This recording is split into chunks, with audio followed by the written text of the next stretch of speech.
مرحبا بكم. اليوم غادي نناقشوا واحد الموضوع مهم جدا عنده علاقه بهذيك الندوه الصحفيه اللي نظمها حزب العداله والتنميه مؤخرا، واللي خصها العز اخنوش، او ما اسماه بتضارب المصالح ديال رئيس الحكومه. واش هو كيخدم المصلحه الوطنيه كرئيس حكومه، او لا كيخدم المصالح ديالو ويقضي لي زافير ديالو ويساعد الشركات ديال العائله ديالو. ده هو النقاش في المجمل. وجاوبوا واحد الملف اللي عنده علاقه بواحد الشركه ديال تحليه المياه، واحد الصفقه اللي دارت مؤخرا مع الدوله، واللي كانت فيها واحد الشركه ديال العائله ديال عز اخنوش طرف فيها مجموعه ديال الشركات اللي فازوا بالصفقه، وعائله اخنوش حتى هما كانوا طرف واحد من بين الاطراف اللي فازت بهذيك الصفقه. وقالوا بانه عز اخنوش ترأس واحد اللجنه باش تنظر في الدعم اللي كان غادي تقدموا لهذه الشركه. فهذا الشيء ماشي معقول، كيفاش هو الشركه ديال العائله ديالو ورئيس حكومه ويترأس لجنه الى اخره.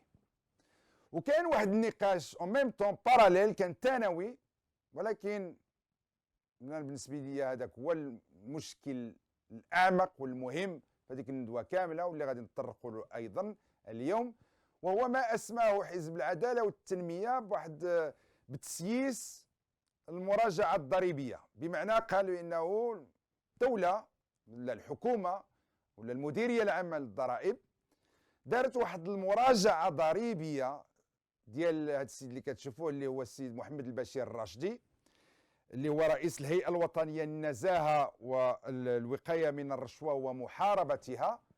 قال لك داروا له هذه المراجعه الضريبيه لاسباب سياسيه، لانه باغيين ينتقموا به او لا باغيين يضغطوا عليه، لانه تكلم على الفساد اللي كاين في المغرب، وهذا الشيء اعتبروا العداله والتنميه بانما راه ديرونجا الحكومه وخلق لهم مشكل، وهما يعني الحكومه يعني تمزقوا وبغاو ينتقموا من الراشدي، فبعثوا له يديروا له واحد المراجعه ضريبيه، لانه قالوا يمكن غادي نشوفوا واش حتى هو بعدا يعني نقي 100% نزيه 100% قبل ما يتكلم لنا عن النزاهه نشوفوا.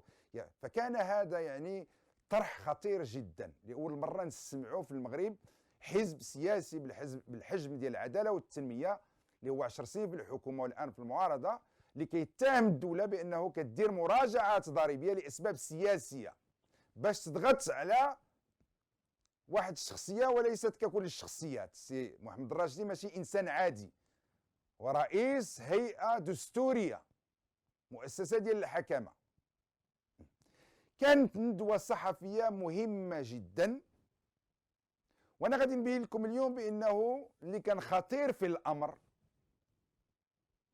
وانتم كان اللي انا استنتجته، ماشي هو هذاك الشيء اللي تقال، لانه في بعض الاحيان المهمه لو نون دي اللي ما كيتقالش، او اللي كيتمرر، الرسائل اللي كتمرر بين السطور هي اللي اخطر من الشيء اللي كيتقال في الواجهه.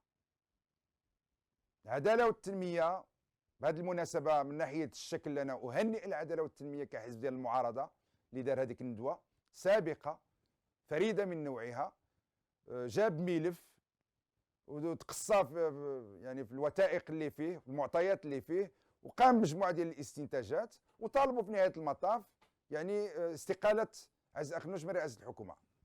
يعني عمل سياسي ديال حزب معارض بامتياز، ما يمكننا الا نصفقوا له. الان واش حنا متفقين مع الخلاصات والمخرجات ديال هذيك الندوه الصحفيه؟ هذا نقاش اخر، واقولها لكم من الان، انا لست متفق معهم. من ناحيه الشكل انا معهم، من ناحيه المضمون انا لا اشاطرهم الراي. علاش؟ لانه انا ما اكتشفت في هذيك الندوه الصحفيه واللي بان لي خطير ماشي هذاك الشيء اللي قالوا على اخنوش ولا على شركه تحليه المياه. هذاك الشيء غادي نبين لكم بانما عادي جدا. الاخطر وهو اللي ما تقالش. وبعض المرات انا انا بقيت كنشوف الندوه الصحفيه وكنسمع، و ميم طون يعني كتطلع معايا السخانه، كنقول يعني هذاك الشيء اللي كيتقال انديريكتومون اخطر من هذا الشيء اللي كيتكلموا عليه، وحتى واحد ما هضر عليه. من بعد بقيت نقول واش غير انا اللي مطور عارف هذا الشيء، غير انا اللي ذكي حتى لهذ الدرجه، يعني كنشوف غير انا هذا الشيء بوحدي، حتى واحد ما شافو، حتى واحد ما تارو، او لا يمكن المتتبعين الاخرين جات معاهم. لان فوقاش ما تكلمت على اخنوش، حكومه، الاستقاله، تضارب المصالح، كتخلق الجدل ولي لايك ولي جيم ولي فيو، فكتجي معاهم. حنا كان يعجبنا ننتقدوا رئيس الحكومه، كان يعجبنا ننتقدوا العثماني، وكان يعجبنا ننتقدوا بن كيران، واليوم يعجبنا ننتقدوا اخنوش، عادي جدا. ولكن الواحد اللي يبغي المصلحه ديال البلاد وفي الموقع ديالنا حنايا كاعلاميين، يعني اللي كنحترموا نفوسنا وكنحترموا الجمهور ديالنا وبلادنا، فكنمشيو للجوهر. وغادي نبدي لكم من ناحيه القضيه ديال تحليه المياه، يعني ماشي هذاك هو اللي كان مهم جدا. علاش؟ لانه في المجمل عز اخنوش ما دارش شي حاجه غير قانونيه، يعني ما خرقش القانون. ما كاينش شي قانون اللي يمنع رئيس الحكومه انه يترأس لجنه اللي فيها واحد الشركه ديال العائله ديالو، ماشي ديالو، ديال شي واحد من العائله ديالو. ما كاينش شي قانون يمنع. انا من ناحيه يعني ما يجب ان يكون نورمالمون خص يكون شي قانون يمنع هذا الشيء، وانا مع. دابا يمكن في هذا الشيء كامل اللي دارته حزب العداله والتنميه فيما يخص هذا الشق، راه مازال ما هضرتش على الموضوع الاهم والاخطر واللي ما خصوش يدوز مرة الكرام، لأن عنده عواقب وخيمة على سمعة الدولة المغربية، ماشي على الحكومة، على سمعة الدولة والوطن. أنا جاي لكم. فإذا رئيس الحكومة كان خصو يمكن ما يحضرش فعلا. أنا زعما كون استشرني عز أخنوش، كنت مثلا الصديق ديالو ولا تلاقينا في الزنقة ولا كانت قهوة ولا مستشار ديالو، ولا يقول لي اودي راه اسمح لي خصني نمشي نحضر واحد اللجنة، بعدا راه كاين مجموعه ديال الشركات اللي طالبين الدعم، نقول له نشوف هذاك الجدول الاعمال، نقول له كاينه هذيك الشركه ديال هذه ماشي ديال شي واحد من العائله ديالك، يقول لي هي من العائله ديالي، نقول له من الاحسن ما ترأسهاش، غادي غير يجيب عليك الهضره. فهو ترأسها ان اعتبر راسو ما خرجش القانون، بل اكثر من ذلك كان هو فرحان انه بور اون فوا يقول لك انا حضرت لواحد اللجنه وقالها قدام البرلمان على هذا الشيء اللي الناس تفاجئوا كيفاش قدام البرلمان كيصرح ويأكد بان ما ترأس هذيك اللجنه اللي دازت فيها هذيك الشركه، لانه هو بالنسبه ليه راه قضى غرض، راه دار شي حاجه سياسيه كبيره، حيت ترأس اللجنه. وهذا الشيء اللي قالوا كتنتقدوني راني ترأس هذيك اللجنه اللي ديال فيها داز فيها واحد الشركه من العائله ديالي وراني ما عطيت لهمش الدعم، راني فت لهم الدعم. يعني بالنسبه لي فرحان. شوفوا بالنسبه باش يبين لهم بان ما كاينش الشفافيه والنزاهه والاخر، بينما انا واخا رئيس الحكومه ورئيس هذيك اللجنه كنت نقدر نعطيهم كون بغيت، شكون يقول عليه، ولكن راني طبقت القانون راه ما داوش الدعم. يعني هو من هذه الناحيه وانا واخا ترأست راه ما داوش، يعني انا راني مزيان نزيه وي سوغ لو فيت في هذيك وي. ولكن انا بالنسبه لي خص شي قانون اللي يمنع، ماشي غير ما تحضرش الاجتماعات. هو القانون اللي كيقول لك ما تحضرش الاجتماعات اللي نتايا الشركه ديالك، وهذه راه دوفيس راه ما خصهاش قانون. ولكن باغي نزيدوا لقدام، اما ردوها عن قانون او لا عن عرف. ما بغى يكون رئيس حكومه ولا وزير كما بغى يكون او لا مسؤول اللي عنده مثلا غادي ينظر في شي ملف اللي فيه شي واحد كشخص او لا كشخص ذاتي او لا كشخص اعتباري كشركه ديال شي واحد من العائله ديالو القريبه او لا حتى البعيده، من الاحسن يعني يمنع انه يترأس هذيك اللجنه، غير تفادي للشبهات باش ما نجبدوش الهضره، باش حتى واحد ما ينتقد. ومن الاحسن واخا يكون ولد عمك، الا كان اثبات بان هذاك الشيء بلا فامي ديالك من الاحسن بعد، غير باش ما نوصلوش لهذا الشيء اللي قال. فيمكن فيها خير هذا الجدل كامل ديال ندوه العداله والتنميه، انه من بعد يعني الرئيس ولا الوزير ما يترأس شي حاجه اللي فيها شي علاقه ولو بعيده ولا ديال القرابه ديال العائله مع الملف اللي غادي يناقشوا هذاك النهار. هذا هو يعني. وليست هذه الاشكاليه بخطيره، ليس هذا الملف بالخطير، لانه هذا الملف باين فيه وثائق، فيه ندوات، فيه اعترافات ديال رئيس الحكومه امام البرلمان بوجه احمر وكيهضر. يعني كنهضروا على شي حاجه اللي باينه. اللي خطير هو اللي ما باينش، اللي غادي نهضر لكم عليه، اللي حتى واحد ما تكلم عليه.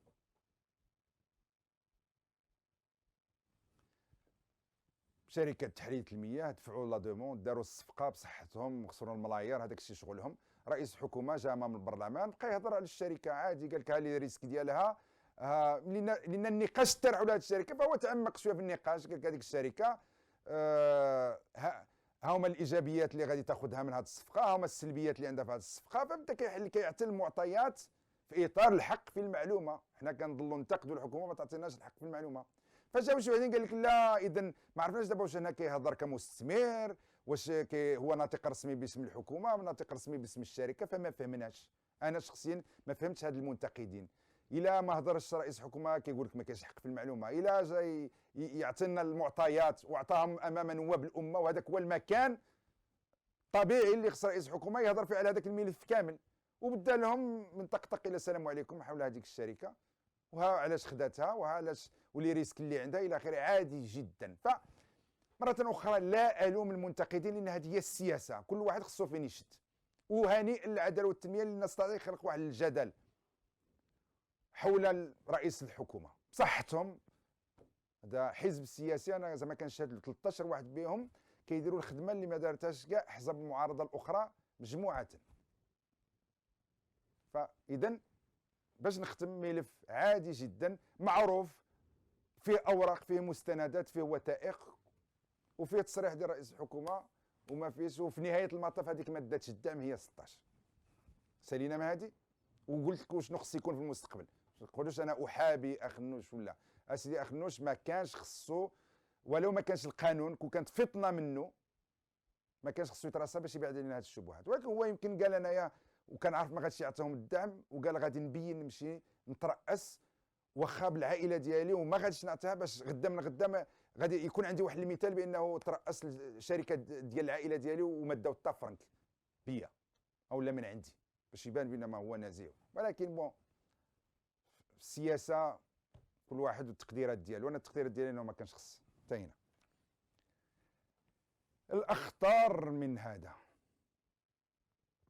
وهو من صرح رئيس الحكومه بوانو ايضا على ما اظن بانه الدوله دارت مراجعه ضريبيه للسي الراشدي انتقاما منه سياسيا.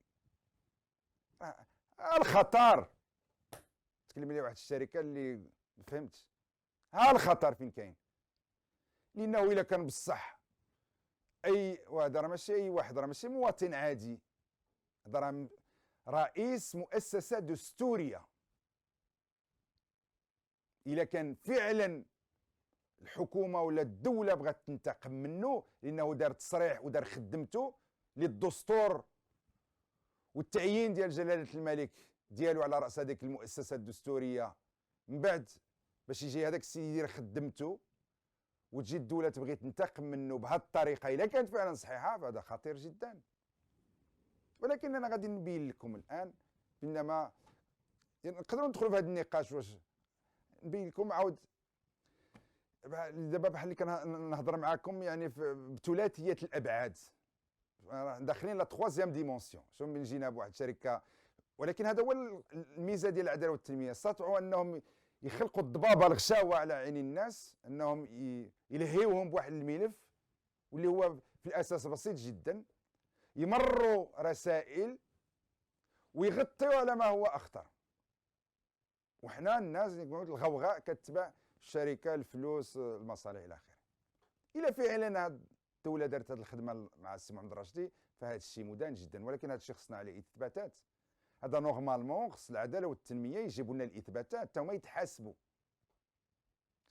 كون انا كصحفي او اعلامي درت تصريح بان الدوله كدير مراجعات سياسيه لاسباب سياسيه وللانتقام السياسي، وراني دابا في الحبس، ما نكذبش عليكم.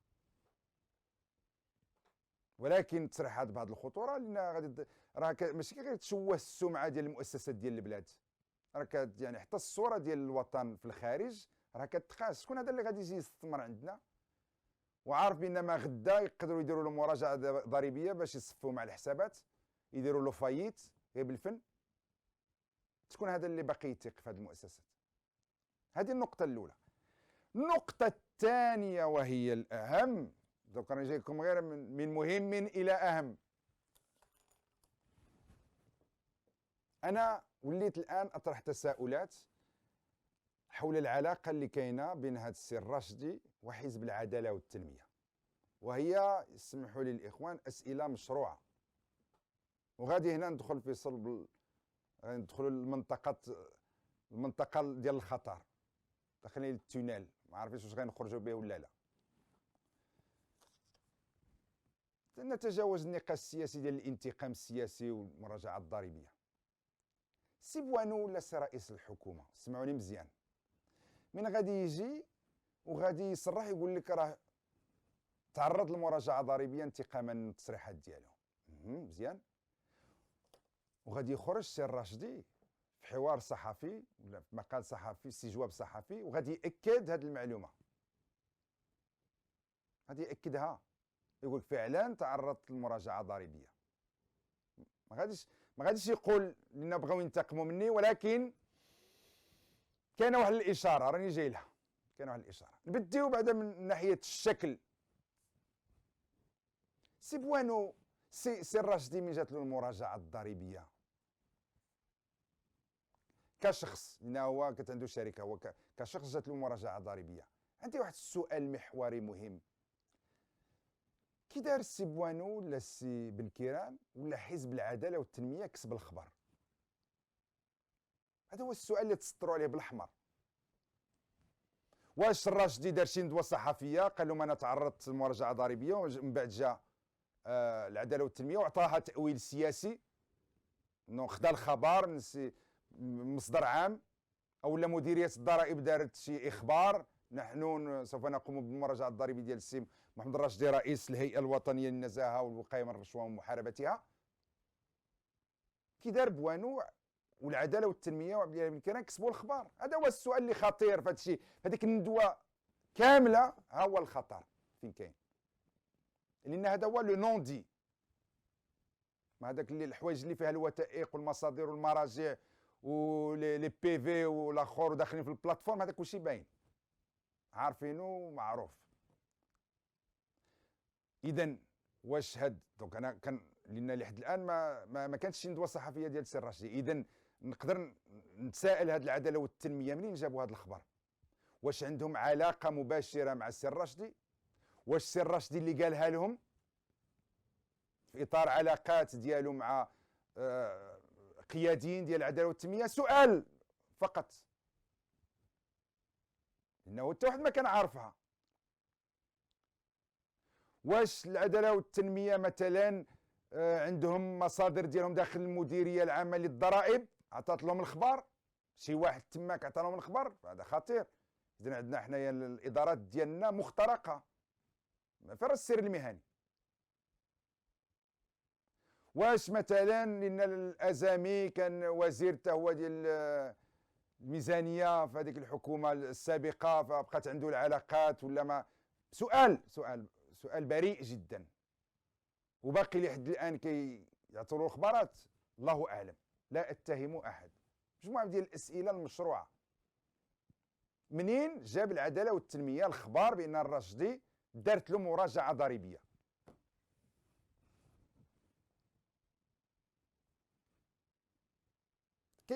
لان التلمو هذا يعني حتى واحد ما يفكر فيه كتجي له بديهيه، كيهضروا داروا له مراجعه ضريبيه، داروا حتى واحد ما يتسائل يقول مراجعه ضريبيه راه حاله مساله خاصه.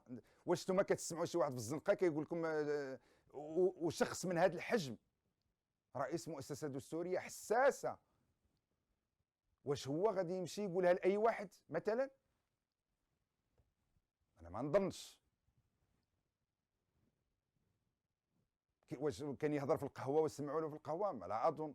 العداله والتنميه بوان واش يجلس في القهوه هو بن كيران؟ حنا كتجينا مراجعه ضريبيه واش غادي نمشيو نقولوها للناس، نقولوها للاحزاب السياسيه؟ والسؤال واش الا قالها مثلا العداله والتنميه واش قالها لاحزاب اخرى مثلا؟ واش ما عرفتش اش من العلاقات اللي عندهم مع الاحزاب السياسيه. انا مجرد سؤال، ان هذا الخبر الحساس جدا ديال واحد الشخصيه على راسها المؤسسه دستوريه حساسه جدا ما يمكنش يخرج. دارت له صيفطوا له المراجعه الضريبيه، كيصيفطوا له في ان بلي، كتبقى مساله شخصيه بيني وبينه. الا هو كيمشى كيقولها للناس فهذا غادي يولي نقاش اخر، بدنا نطرحوا التساؤل على هذا الرئيس بهذا الحجم اللي مفروضه فيه الاستقلاليه والاخر، واش جاتو مراجعه مشى قالها للناس؟ وعادي الا كانوا سياسيين، وعادي الا كانوا في المعارضه. سؤال، اسئله بريئه، لا اتهم احد. هنا تكمل الخطوره. منين جات المعلومه اللي تم الاستغلال ديالها من بعد قالوا راه داروها لاسباب سياسيه. هذا تاويل ديال حزب العداله والتنميه، من حقهم يأولوا كما بغاو، ولو انهم ما عندهم حتى شي برهان، ما عندهم حتى شي، ويا ريت يجيبوا لنا الادله. فبالنسبه لي اللي خطر هو هذا، العلاقه ما بين او لا كيفاش يعني فيها علاقه واش مباشره غير مباشره ولا ما كايناش اصلا. كي دارت المعلومه، خرجت معلومه خطيره، شخصيه حساسه، تهم شخصيه عموميه، توصل لحزب العداله والتنميه، اشرس الاحزاب المعارضه، ويخرج يدير عليها ندوه ويعطي هذاك التاويل السياسي. لان كانت بقات المعلومه عند السي الراشدي مثلا، ولا اتهموه في ذمته ولا في شخصه، ما غاديش يكسب عليها الخبر. العداله والتنميه ما غاديش يعطي لها التاويل. او لا، مره اقول المعلومه جات من الاداره خصها دير شغلها. هذه من ناحيه. امام هذه الاتهامات الخطيره، اين هي المديريه العامه للضرائب؟ اتهام بهذا الشكل لهذه المديريه، راه خطير جدا. راه حنا كنطمحوا لبناء دوله المؤسسات، دوله الحق والقانون، الديمقراطيه. فين هي هذه المديريه العامه للضرائب باش تجاوب، باش توضح لنا؟ حزب يتهم المديريه، يعني ماشي غير بخرق القانون، راه هذه فيها الحبس نورمالمون. الا فعلا الضرائب كيصفوا حساباتهم السياسيين، او لا الحكومه عن طريق المديريه ديال الضرائب كتصفي الحسابات السياسيه بهذا الشكل البشع، فراه خطير جدا. راه خصنا حنا ما بقاش الامن القانوني في البلاد. فالمديريه خصها توضح. جريده اشكاين قريت في الموقع ديالها انه كان عندها واحد الاتصال مع واحد المسؤول في المديريه، لم يريد الافصاح عن اسمه، وانا اتفهم ذلك. ان مساله واش المديريه بغات تكومونيكي بهذه الطريقه غير مباشره، مزيان، ولكن سوني باسي، كان خصها تخرج بلاغ واضح. وشنو قال هذاك السيد؟ غادي يعطينا شي معطيات اللي هنا نولي نناقش يعني الاستغلال السياسي، ما يسمى او الاستغلال السياسي المفترض للمراجعه الضريبيه ديال السي الراشدي. السيد ديال الضرائب قال لجريده اشكاين بانه حقا راه هذاك الشيء كان طبيعي جدا. اولا من ناحيه المبدا، اي مواطن مغربي يقدر يتعرض للمراجعه الضريبيه، بغى يكون رئيس ديال مؤسسه دستوريه ولا رئيس برلمان ولا شخص عادي ولا تاجر ولا يعني مساله عاديه جدا. وهذه من الناحيه المبدئيه متفق معه، الكل سواسيه امام القانون. فهو كيتاسف انه كاين هذا النقاش. ثانيا كيقول بانه السي الراشدي كانت عنده شركه، سافري كان كيربح مزيان الحياه ديالو. من دخل على راس المؤسسه يعني صفى التركه ديالو مع الشركه، كما دار اخ النوش مع الشركات ديالو، صفى التركه ديالو، فبالتالي نقصوا المداخل ديالو. وكيقول بانه كاين واحد لو سيستيم اوتوماتيك انفورماتيزي في مديريه الضرائب، هو اللي كيعطي يعني عنده بزاف ديال لي كريتير، داخلين فيه بزاف ديال لي كريتير. ملي كيراح يلاحظ مثلا شي واحد كان عنده الدخل طالع وخطره وحده هبط، فكيولي بحال اللي في السيستم بحال اللي كان على الاقل كاين شبهه ديال شي حاجه، ماشي ضروري سلبيه، ولكن كاين اشكال. سي با نورمال، سي كان طالع خطره وحده هبط، فكيقول لك لو سيستيم كيسيليكسيوني اوتوماتيكمون. صافي. على هذا الشيء بحالو بحال الالاف ديال المواطنين المغاربه. قال لك وفعلا داروا له المراجعه الضريبيه وتلقاو بانما يعني السيد ماشي يعني غير لا كونطابيليتي ديالو على حقه وطريقه، بل اكثر بذلك وهو اللي كيسال الدوله، دونك فيها خير. والدوله قال لك بانما راه تعهدت بانما غيترجع له الفلوس اللي كيسالهم. يعني تبارك الله عليه، هذا هو اللي خص يكون على النزاهه، لان بعدا في لا كونطابيليتي ديالو نزيه ومريقل هذاك الشيء على حدو حقه وطريقه واطار القانون. فدي يعني نورمالمون السي الراشدي خصو يكون متفائل، مفتخر ببلادو لانها كتعامل جميع الناس بشكل يعني متساوي، احترام القانون. وثانيا انه احترام مدير الضرائب، انما انت راك يعني داير المسائل ديالك القانونيه وانت اللي كتسال الدوله، ماشي الدوله اللي كتسالك. دونك هذا من ناحيه يعني هذا ما يسمى يعني مدير الضرائب بغات تناقش لو كا ديال الراشدي، ديال هذه المراجعه الضريبيه ديال الراشدي، ها هي منين جات وفين وصلت. صافي، ملف عادي تم تسييسه من بعد. هذا نقاش. كما قلت لكم السي الراشدي المؤاخذه عليه انه من بعد ما نض هذه الضجه، ما يمكن انا شخصيا اؤاخذ عليه، انه في واحد التصريح اللي عطاه جريده هيسبريس وكانه يزكي الطرح ديال العداله والتنميه. مثلا ملي كيقول هو كيعترف بان ما جاتهم مراجعه، وكيقول انهم كيهضر على واش الضرائب ولا اللي مور الضرائب ولا اللي صفتهم اصحاب الضرائب، ما عرفتش. المهم الجمله كما اخذتها يعني ودايرينها الجريده بين مزدوجتين، يعني الكلام ديالو انهم لن يجدوا شيئا مهما بحثوا وبذلوا جهودا، ذمتي بريئه وانا رجل نزيه. هاد الكلمات غادي يقول لك لن ما غادي يتلقاو حتى شي حاجه مهمه واخا يبحثوا ولا يبذلوا الجهود اللي بغاو.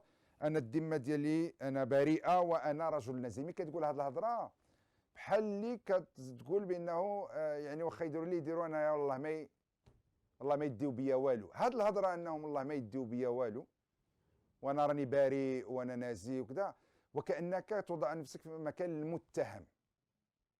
يعني انت نورمالمون المفروض كرئيس ديال هذه اللجنه المؤسسات الدستوريه انت هو اللي خصك تقول بانه لا شيء عادي، تجيني مراجعه، انا مواطن مغربي بحالي بحال الناس، ما يمكنش انا محاربه، انا مع النزاهه ومحاربه الرشوه والى اخره، وفي التالي من تجيني المراجعه بحال اللي نتنوى ونقول بان والله ما يديو بيا والو، والله واخا يديروا اللي يديروا انا رجل نزيه وبريء، ويديروا اللي يديروا ويبذلوا الجهود اللي بغاو. هذا الكلام ديال الناس اللي بغاو يسوا القضايا المرتبطه بهم.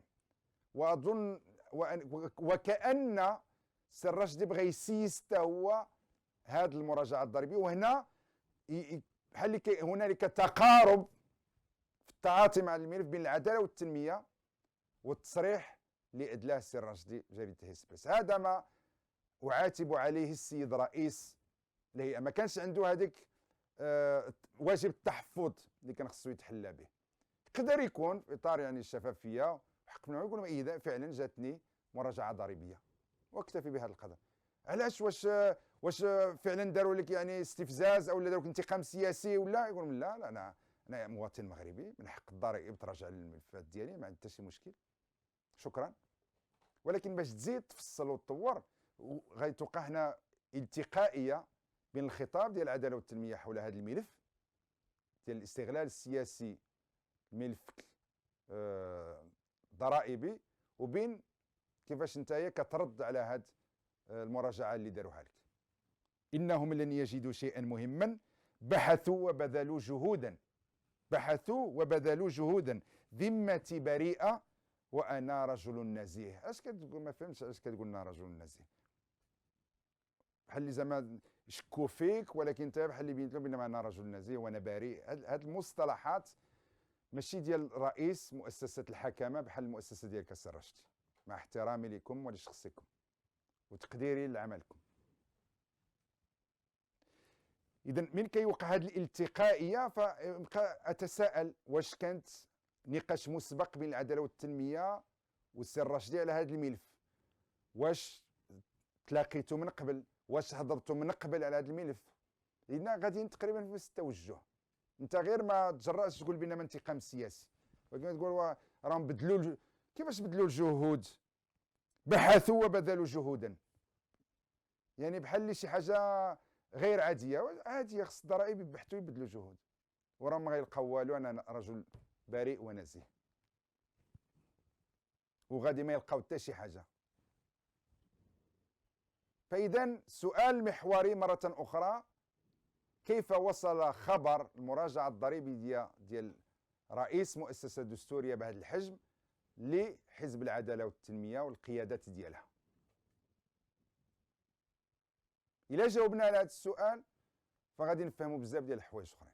مره اخرى شفتوا دابا من دخلنا للموضوع بقى يبان هذاك المشكل ديال تحليه المياه لا شيء مقارنه مع هاد الحوايج الكبار.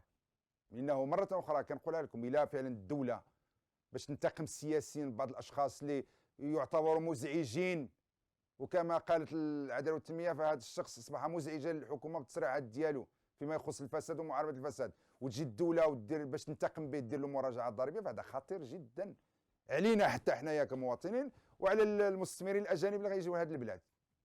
ديجا حنا ما نبقاوش تايقين، ما البراني ما بقينا ما نقولوا عليه. اما الا ما كانش هذاك الشيء بصح وكاستشف لا اثبت غير استشف بانه تقريبا غير الهضره ديال العداله والتنميه فيما يخص هذا الموضوع قاصحه بهذاك التاويل السياسي الكبير، والهضره ديال السي الراشدي شويه لايت، ولكن فيه شويه ديال العتاب على الحكومه. وهذا هو الذي اعيبه يمكن مع احترامي للسي الراشدي، انه ما كان ليعاتب مديريه الضرائب على المراجعه ديالو بهذا التصريح هذا. كان يقدر غير كما قلت لكم يعترف بان ما كاين مراجعه، وبالعكس يثني على العمل ديال المديريه العامه للضرائب، خاصه وانه هو اللي مكلف بالنزاهه والوقايه من الرشوه ومحاربتها. بزاف ديال الاختصاصات طويله خصني نقراها باش رد الفعل ديال السي الراشدي كان فيه اشكال، وهذا هو اللي يخليني نقول واش كاين شي علاقه بين البي جي دي وبين السي الراشدي. علاقه ما عرفتش كيفاش دايره، واش يمكن غير التقاء في الرؤى، يعني بلا ما يتلاقاو، بلا ما يتبادلوا المستندات، بلا ما يتبادلوا الافكار، يمكن غير كان هنالك واحد الالتقائيه فكريه، راه حتى هي ماشي سهله. الا كان مثلا نفس الفكر اللي حامل العداله والتنميه يتقسموا السي الراشدي وهو على راس هذا، غير باش تبان الامور وتوضح. وانا مره اخرى لا اثبت اي شيء، اقوم بطرح تساؤلات وطرح افتراضات لا اقل ولا اكثر. فبالنسبه لي هذا هو اللي خطير جدا. وإلا السي الراشدي مسكين ما عنده حتى علاقه بهذا الشيء، مره اخرى منين جاب العداله والتنميه هذه المعلومه؟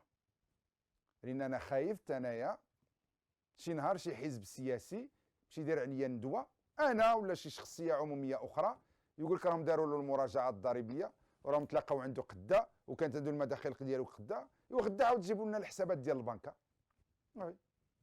غدا العداله والتنميه ولا شي هيئه اخرى تقول لك هذاك السيد راه تلقينا عنده في الحساب قدا وقدا، منين جابها كي دار لها، اذا انت لو سكري بونكير ما تجي بقى.